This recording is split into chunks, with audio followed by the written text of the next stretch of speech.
안녕하세요. 유상민 목사입니다. 오늘 지방의 교회에 행사가 있었습니다. 창립 33주년 기념 임직식이었는데 장로님 한 분이 은퇴하면서 명예장로로 추대가 되었고 13분의 권사님과 3분의 안수 집사님이 취임을 했습니다. 코로나로 인해서 임직 받으시는 분들과 그 가족들 그리고 순서를 맡은 목사님들만 예식에 참여를 했습니다. 그래서 많은 분들이 모이지는 못했지만 그래도 분위기는 아주 뜨거웠습니다. 특히 시무장로에서 은퇴하고 명예장로로 추대되시는 분은 끝없이 박수를 받았습니다. 이분은 16년간 장로로 시무를 했는데 그동안 단독으로 선교지에 30개의 교회를 세웠다고 합니다. 단지 선교지에 교회를 지을 돈만 보낸 것이 아니라 수시로 선교지를 돌아다녔고 교회를 세우는 것과는 별개로 선교사님과 그 가족들을 격려하기도 했습니다.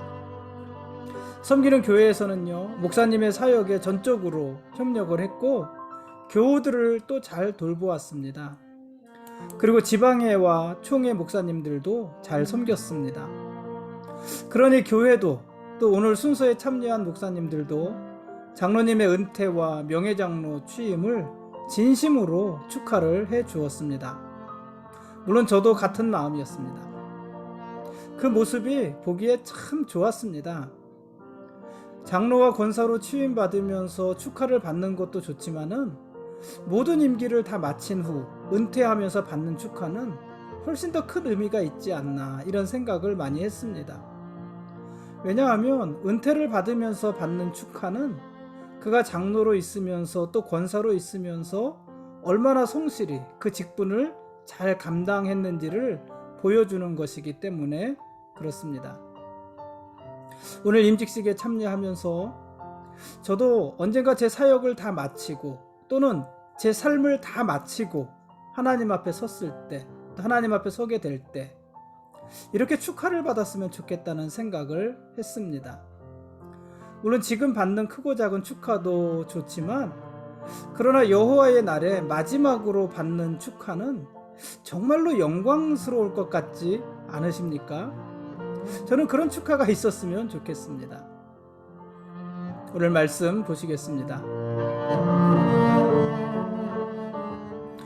오늘 읽을 말씀은 마태복음 8장부터 10장까지 말씀입니다.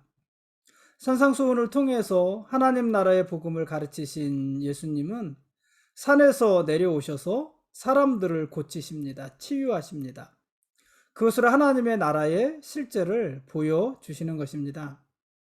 예수님은 나병 환자를 고치시고 백부장 하인의 병을 고치셨습니다. 베드로 장모의 열병을 고치셨고 귀신들을 내어 쫓으셨습니다. 풍랑을 잔잔케 하시고 가다라 지방에서 귀신 들린 사람을 고치셨습니다. 친구들에 의해서 침상채 들려온 중풍병자를 고치셨고 12해 동안이나 혈루증을 앓던 여자도 고쳐주셨습니다.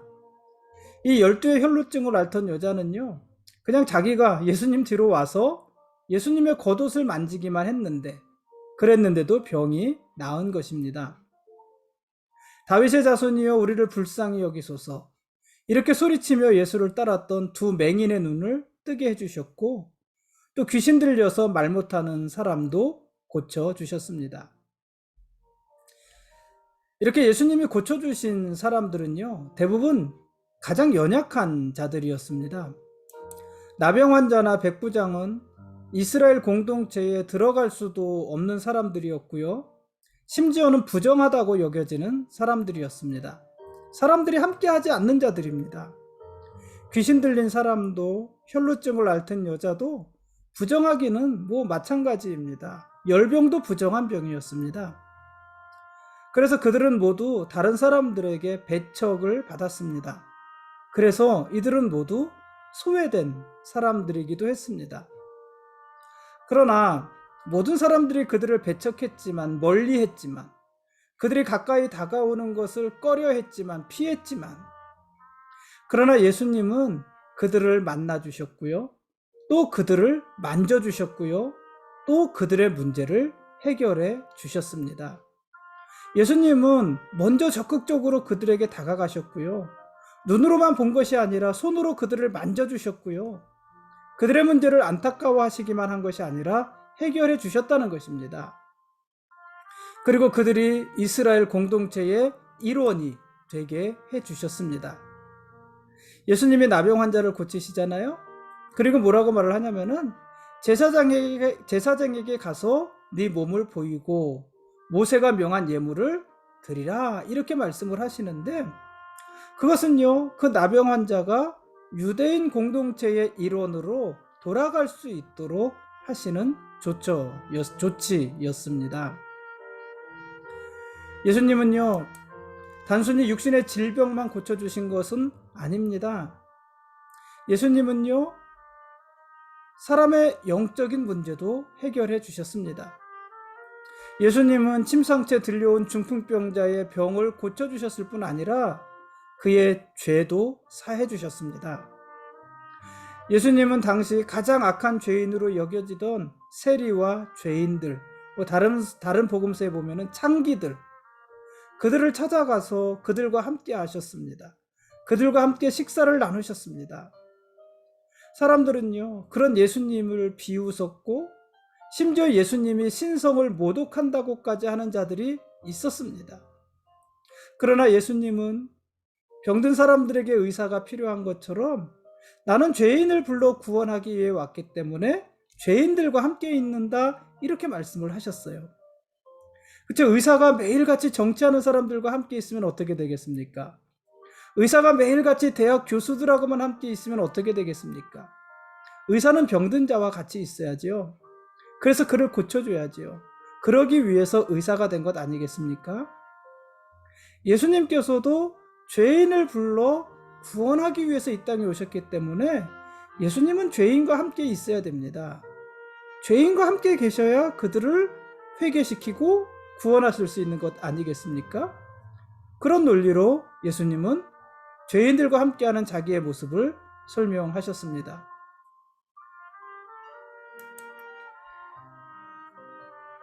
그리고 예수님은요, 자기에게 죄를 사하는 권세도 있다고 말씀하셨습니다.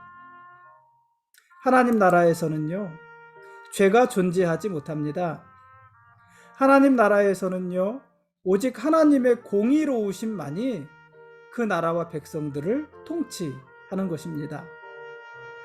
예수님은 병든 자를 고치셨을 뿐 아니라 죽은 관리의 딸을 살려주기도 하셨습니다. 여러분, 병든 자를 고치는 것과 죽은 자를 살리는 것은 전혀 다른 문제 아니겠습니까? 병든 자는 아직 어쨌든 생명이 있는 사람이잖아요. 그래서 병든 자의 병을 고치는 것과 이미 생명이 끊어져서 그 영혼이 떠나가서 죽은 사람을 살린다는 것은 정말 다른 차원의 문제인 것 같습니다. 그러나 하나님께는 그것이 무슨 차이가 있겠습니까? 그래서 예수님은요, 이미 죽은 관리의 딸을 살려주셨습니다.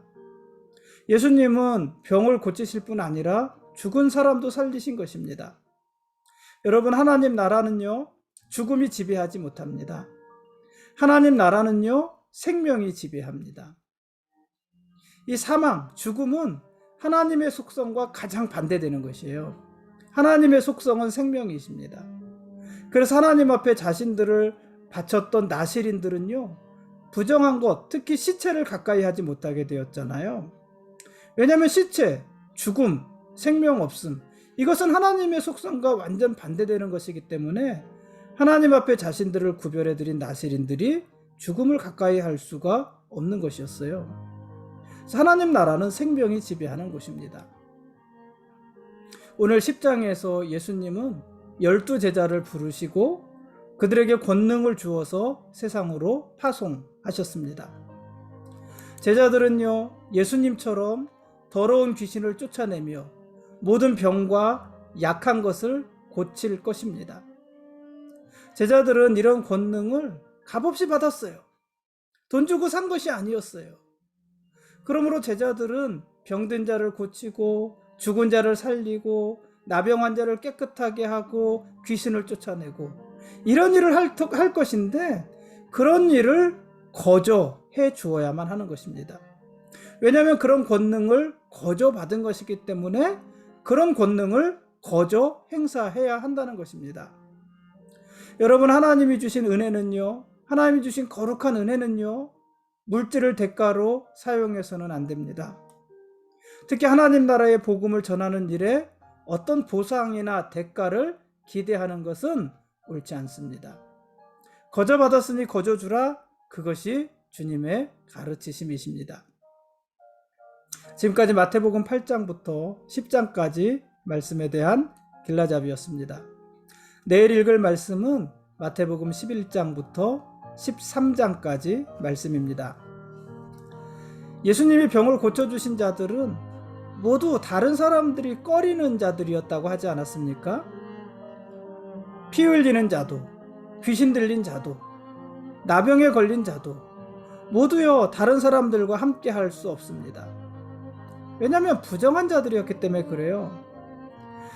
이들은 다른 사람들과 함께 할 수 없을 뿐 아니라 다른 사람들과 어떤 신체적인 접촉도 할 수 없었습니다. 만일 이들과 신체적으로 접촉하는 자들이 있다면 그들도 같이 부정해질 것이기 때문에 그렇습니다. 그래서 사람들은요, 나병 환자, 피 흘리는 자, 귀신 들린 자를요 터치하지 않았어요. 만지지 않았어요. 부딪히지 않았어요. 그럼 자기들도 부정해지니까. 그런데 예수님은 그들을 외면하지 않으셨습니다. 오히려 적극적으로 그들에게 다가가셨고 그들을 만나주셨고 그리고 만져주셨습니다. 그냥 말씀으로도 하실 수 있잖아요. 말씀으로도. 그런데 예수님은 굳이 그들을 만져주셨어요. 만져서 고쳐주셨어요. 그런데 신기한 것은요, 예수님이 그들을 만지는 순간 예수님이 부정해지신 것이 아니라 그들이 깨끗해졌다는 것입니다. 사람들은 그들을 만지면 자기들도 부정해진다고 생각해서 만지지 않았는데 예수님은 그들을 만지자 예수님이 부정해지신 것이 아니라 그들이 깨끗해졌습니다. 여러분, 복음이 그렇습니다. 복음은요, 세상의 죄로 인해서 부정해지지 않습니다. 오히려 복음은요, 세상을 깨끗하게 합니다. 복음을 전하는 우리도 마찬가지 아닙니까? 우리는 세상에 살지만 세상의 죄에 물들며 사는 사람들이 아닙니다. 세상으로 인해서 우리가 부정해지지 않는다는 것이에요. 오히려 우리는요, 복음으로 세상을 깨끗하게 하는 성도들입니다. 우리는 세상으로부터 더러워지는 것이 아니라 세상을 깨끗하게 하는 자들이다 하는 것이에요. 그래서 우리는 세상의 빛이고 소금인 것입니다. 여러분, 세상의 악함을 핑계하지 마시고 우리들 안에 있는 성령님, 우리들 안에 있는 예수 그리스도의 생명으로 세상을 깨끗하게 하는 그러한 삶을 사시기 바랍니다. 복음이 그것을 가능하게 하는 것입니다. 오늘 여기까지 하겠습니다. 예수님이 우리의 왕이십니다. 그리고 우리는 그분의 거룩한 백성들입니다.